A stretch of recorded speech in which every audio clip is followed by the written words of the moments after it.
Assalamualaikum warahmatullahi wabarakatuh. Kami dari kelompok 5 kelas PBD 2023 ingin menjelaskan mengenai bahan ajar dengan materi sistem pencernaan manusia fase E kelas 10 SMA. Sebelumnya, perkenalkan anggota kelompok kami dengan saya sendiri, Eliana Ganes Artanti dengan NIM 091. Saya Intan Amelia Citra dengan NIM akhir 079. Perkenalkan, nama saya Muhammad Satria Agung Permata Ardiansyah dengan NIM akhir 104.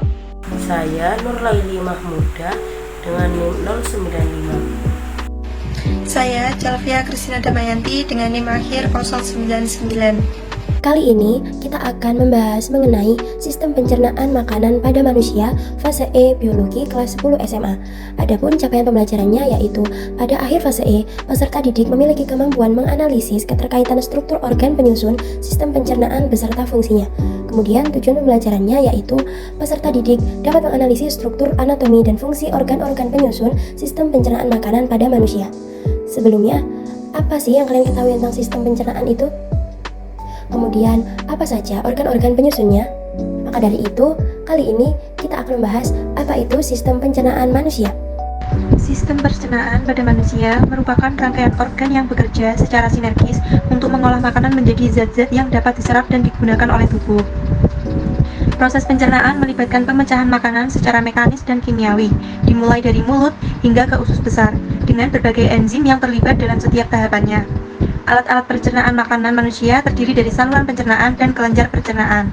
Di dalam rongga mulut terdapat gigi, lidah, dan kelenjar ludah. Gigi manusia tersusun atas gigi seri, gigi taring, dan gigi geraham. Selain gigi, di dalam rongga mulut terdapat lidah dan 3 pasang kelenjar air liur. Lidah sendiri memiliki fungsi yaitu sebagai alat pengecap makanan, membantu gigi mencampur dan menempatkan makanan, serta membantu menelan dan mendorong makanan masuk ke dalam kerongkongan.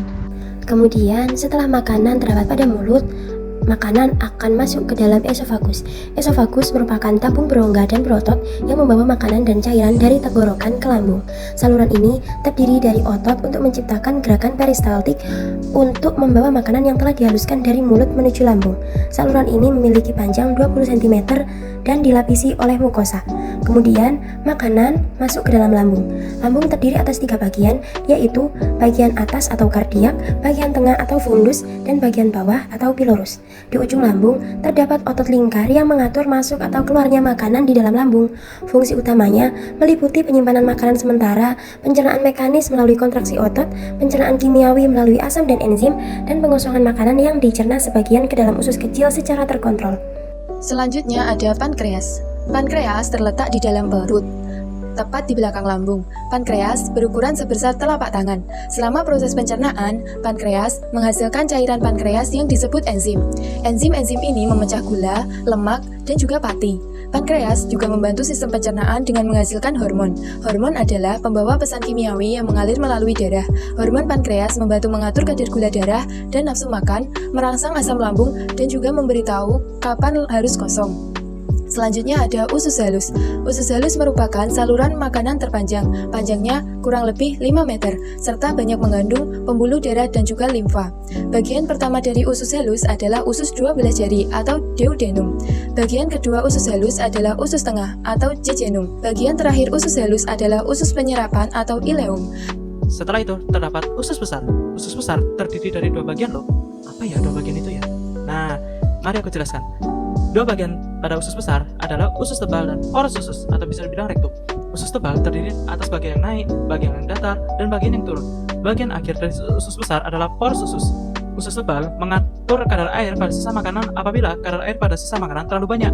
Dinding usus tebal menyerap kelebihan air tersebut. Sebaliknya, jika sisa makanan kekurangan air, dinding usus tebal mengeluarkan air ke sisa makanan tersebut. Kemudian, organ selanjutnya yaitu rektum dan anus.